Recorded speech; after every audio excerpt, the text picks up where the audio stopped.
약사님, 우리 저번 시간에 아이들 아토피에 대해서 이야기해 주셨잖아요. 그랬죠. 근데 오늘은 아이들 비염이나 두드러기에 대해서 이야기한다고 하셨잖아요.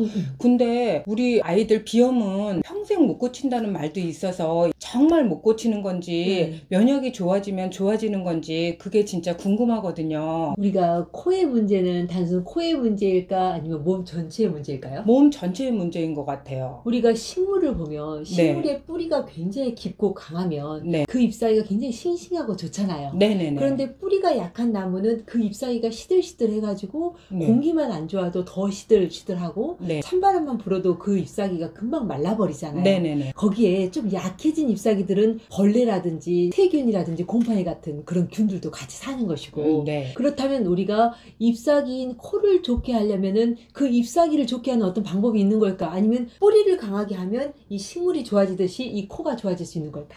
뿌리를 강하게 하면 코도 좋아지지 않을까요? 그렇죠. 예. 그래서 인체에서는 이 네. 뿌리가 인체의 골수, 즉 혈액을 만들어내는 백혈구, 적혈구, 혈소판을 만들어내는 이 골수의 기능이 좋아야지만 우리 인체의 혈액의 질이 좋아지고 백혈구의 질이 좋아져서 면역이 강화되고 네. 이렇게 면역이 강화된 아이들이 감기라든지 바이러스라든지 이런 세균들을 싸워 이기는 면역이 강화될 수 있는 것이죠. 네. 가령 허약하게 타고난 아이가 좀 편식이 심했어. 네. 그리고 이 아이들이 감기를 자주 걸리면서 항생제를 자주 썼어. 네. 그렇다면 이 아이는 선천적인 면역도 약하고 후천적인 면역도 약하기 때문에 비염을 좀 달고 살 수 네네네. 있겠죠. 네. 이런 경우에도 이 아이의 이 코를 좋게 하기 위해서 또는 면역을 좋게 하기 위해서 코라든지 이 기관지만 보는 것이 아니라 이 아이의 뿌리 네. 그리고 잘 먹고 잘 싸고 잘 자는 이 모든 기능이 전체적으로 좋아졌을 때 이 아이가 비염을 앓지 않게 될 수 있겠죠. 근데 선생님 진짜 잘 먹고 네. 잘 자고 그래도 콧물이나 코막힘을 달고 사는 애들도 있잖아요. 네네. 그리고 또 궁금한 게 제가 아는 애들 중에는 왜 코뼈가 이상해서 비염도 있다 그러고 코 속이 유난히 잘 붓고 네. 이래서도 비염이 좀 있다 그러기도 하거든요. 네네. 이럴 때는 수술을 하면 비염이 좋아질 수 있어요? 지금 이제 질문이 두 가지잖아요. 네네네네. 정말 잘 먹고 잘 네. 자는 아이들이 이런 비염을 달고 사는 경우하고 이제 코뼈 이야기 한 거고. 네네네. 첫 번째에 대한 대답은 잘 먹는 아이가 아주 건강하게 먹진 않아요. 아, 예를 들어 좀 편식이 심해가지고 육류를 좀 자주 먹는다거나 네네. 아니면 밀가루라든지 예를 들어 인스턴트 음식들을 자주 먹었을 때 네. 혈액의 질이 떨어지면서 이런 면역이 약해져서 이런 감기라든지 비염이 자주 오는 것이지 네. 정말 건강한 음식을 자주 먹는 아이들은 네네. 정말로 비염이 없는 거죠. 그럼 선생님, 우리는 애들이 잘 먹으니까 무조건 잘 먹는구나 이래서 뭐 지들이 좋아하는 것만 줘서 좋아했는데 그게 아닌 거네요. 그러면. 그렇죠. 건강한 음식이 건강한 세포를 만든다는 네네. 것이 확실하기 때문에 네. 우리가 건강한 면역 세포를 만들려면 건강한 음식이 기본이어야 되죠. 그래서 잘 먹는 것이 정말로 잘 먹는 것이 아니라 네. 건강한 음식을 잘 먹는 아이가 건강합니다 라고 말하는 게 맞죠. 그리고 그렇게 고기 종류라든지 인스턴트를 자주 먹는 아이들은 네. 속열이 있어가지고 좀 더워하거든요. 이렇게 더워하기 때문에 아이스크림을 먹는다든지 그리고 땀을 잘 흘려가지고 이 땀이 식으면서 감기가 잘 들어오기 때문에 이것조차도 혈액의 질이 좀 떨어져 있는 아이다라는 것을 알 수 있는 거죠. 따라서 건강한 음식을 먹는 아이들은 땀도 쉽게 흘리지 않고 피부세포라든지 이런 네. 면역세포가 좋기 때문에 비염이나 알러지가 잘 걸리지 않게 되는 거죠. 그럼 선생님, 코뼈가 휘었거나 코 속에 이렇게 부어 있는 거는 어떻게 해야 돼요? 코가 오랫동안 안 좋은 사람이 이제 병원을 가보면 네. 코뼈가 휘었기 때문에 이걸 수술을 해서 교정을 해줘야지만 코가 좋아집니다라고 하는데 실제로 저희가 비염 환자를 이렇게 만나보면 코뼈 수술을 해서도 비염이 다시 재발되더라고요. 즉 결국은 그게 무슨 말이냐면 네. 코뼈가 휜 사람이 많긴 해요. 네. 하지만 우리가 환절기에만 이 코가 불편하다 한다면 코뼈 자체의 문제보다는 비염 자체, 즉 면역계의 문제인 경우가 많고 네. 사계절 내내 코가 막히고 힘들어요 라고 네. 한다면 코뼈에 의해서 코가 막히고 코가리가 거기에 생기는 것이 맞기 때문에 그때는 수술을 해야 되는 거죠. 요약을 해보자면 네. 1년 내내 코 상태가 비슷합니다. 늘 네. 코가 막히고 늘 힘들어요 라고 네. 하는데 코뼈를 수술을 해야 된다면 생각을 해볼 여지가 있겠지만 네네. 그게 아니고 환절기에만 코가 심하고 네. 평소 때는 코막힘이 심하지 않아. 네. 그렇다면은 코뼈의 휜보다는 면역세포의 반응 때문에 이 코가 일시적으로 나빠진 거기 때문에 네. 그걸 해결해 주는 것이 코뼈를 수술하는 것보다 더 중요하겠습니다 라고 이해하면 좋을 것 같아요. 네. 그럼 선생님, 뿌리가 강화되면 비염을 고칠 수 있고 면역도 좋아진다 그랬잖아요. 네. 그러면 그 뿌리를 강화시키기 위해서 어떻게 해야 돼요? 우리가 뿌리라는 거는 네. 인체에서는 부신의 기능이고 신장의 기능이라고 네네네네. 했잖아요. 그래서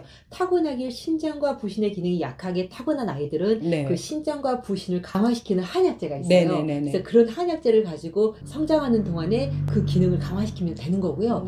만약에 그게 심하지 않는 경우라면은 한약까지 쓰지 않고 아이가 좀 잘 먹을 수 있게끔 또는 잘 쌀 수 있게끔 또 피곤하지 않게끔 또는 숙면을 할 수 있게끔 네. 그게 비타민이라든지 유산균이라든지 또는 미네랄이라든지 혈액제제를 보충해 줌으로써 네. 잘 먹고 잘 싸고 잘 가는 것만으로도 부신의 기능이 좋아져서 아이가 튼튼해질 수도 있겠죠. 그런데 가끔 이런 네. 심장의 기능이 아닌 인체 자체의 열 에너지, 즉 심장에 양기가 부족한 아이가 감기에 자주 걸리는 경우는 그때는 부신의 기능을 올리는 것이 아니라 심장에 양기를 보충해주는 인삼이라든지 홍삼을 쓰면 이 아이의 면역 기능이 올라가서 만성적인 비염을 고칠 수도 있겠죠. 따라서 아이에 따라서 어떤 경우에는 뿌리의 기능을 올려줘야 될 수도 있겠고 네. 어떤 경우에는 심장에 양기를 보충해서 면역을 올리는 경우도 있겠고 네네. 또 어떤 경우에는 잘 먹고 잘 싸고 잘 자는 그 기능을 올려줘야지만 면역이 올라가 비염을 고칠 수도 있겠죠. 아, 그래서 홍삼을 먹으면 감기도 잘 안 걸리고 네. 애들이 면역도 좋아진다는 말이 있는 거예요? 네, 그렇죠. 하지만 이런 홍삼은 네. 만약에 열이 있는 체질의 아이라면은 홍삼을 계속 먹게 되면 네. 이 아이가 속 열이 좀 가중되거든요. 네네네. 그러면은 맑은 콧물을 흘리던 것이 나중에 누런 콧물이 되고 이 누런 네. 코는 잘 빠져나오지 않기 때문에 그 부비동 안에 예, 예. 세균이라든지 곰팡이들이 잘 살게 되어요. 예. 그래서 감기는 잘 안 걸리는데 이 코에 부비동염이나 축농증으로 고생하는 경우가 있으니까 홍삼은 아주 조심해야 되죠. 네. 그리고 아주 허약한 아이들도 어느 정도 홍삼을 먹어서 몸에 양기가 충진되었다면 그 이후로는 홍삼을 중지하고 다른 영양제로 바꿔주는 게 맞고. 네네네. 왜 그렇게 되는 거예요? 우리 인체는 음기와 양기로 이루어졌다 그랬잖아요. 네네네. 양기가 부족해가지고 네. 감기라든지 비염을 달고 살 수 있다고 했잖아요. 네네. 그런데 홍삼을 먹으면 이 양기가 이렇게 올라간다는 거죠. 이렇게 네네. 올라가는데 계속 홍삼을 써. 그럼 양기가 점점 올라가겠죠. 네네네. 그럼 이 아이가 열이 많은 체질로 바뀌어버리는 거죠. 그래서 이 열을 어떻게 발산하냐면 짜증을 내. 예. 화를 내는 거야. 예. 그리고 막 머리 아파해. 그리고 코피 터져. 그리고 아이가 막 방방방 막 산만해져. 그럴 수 있기 때문에 양기가 부족한 허약한 아이라 하더라도 이 아이에게 양기가 어느 정도 보충이 된다면 인삼이나 홍삼, 녹용은 이제 그만하고 네. 그 아이의 음양을 좀 보존할 수 있게끔 다른 영양제라든지 다른 한약제를 이용해서 이 아이를 건강하게 만들어야 된다는 거죠. 홍삼을 계속 쓰면 아이에게 오히려 해가 되니까.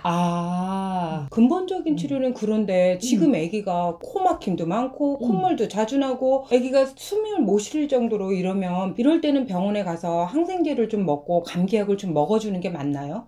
우리가 그게 이제 잠깐 그런 것이고 어쩌다가 한번 있는 일이라면 그렇게 할 수도 있겠죠. 네. 하지만 그런 아이들은 대부분 반복적이잖아요. 네네네. 예를 들어 환경이 동안에 뭐 열을 걸었다가 3일 쉬었다가 또 열을 걸었다가 3일 쉬었다가 네. 이게 반복돼서 막 몇 달씩 가는 경우가 예, 많기 예. 때문에 그런 경우에 항생제를 계속 쓰는 게 맞습니까? 또는 코막힘 약을 계속 쓰는 게 맞습니까? 라고 한다면 네. 아이에게 오히려 해가 될 수도 있다는 걸 이해할 수 있잖아요. 네. 따라서 만성적으로 좀 콧물이 있거나 코막힘이 있거나 아니면 후비루가 있어서 코가 걸쳐서 답답해서 코를 크크거리거나 거리는 이런 네네네. 증상들은 한번 과립제를 이용해서 이 어. 답답한 코를 좀 편안하게 해줄 수는 있겠죠. 네네. 그리고 코가 어느 정도 편안해지면 근본적인 영양제라든지 한약을 이용해서 근본적인 뿌리를 고치거나 어떤 다른 것들을 고쳐나가는 것이 맞을 거고요. 선생님, 그런데 진짜 제 주위에 보면 1년 내내 비염 때문에 고생하고 어떤 사람은 코를 이게 뭐 엄청 큰 소리로 있잖아요. 그런 거를 크크거리고. 예. 그렇죠. 그것 때문에 굉장히 힘들어하고 그 네. 주위 사람들도 그 소리 때문에 예. 내가 답답한 거 있잖아요. 네. 그러거든요.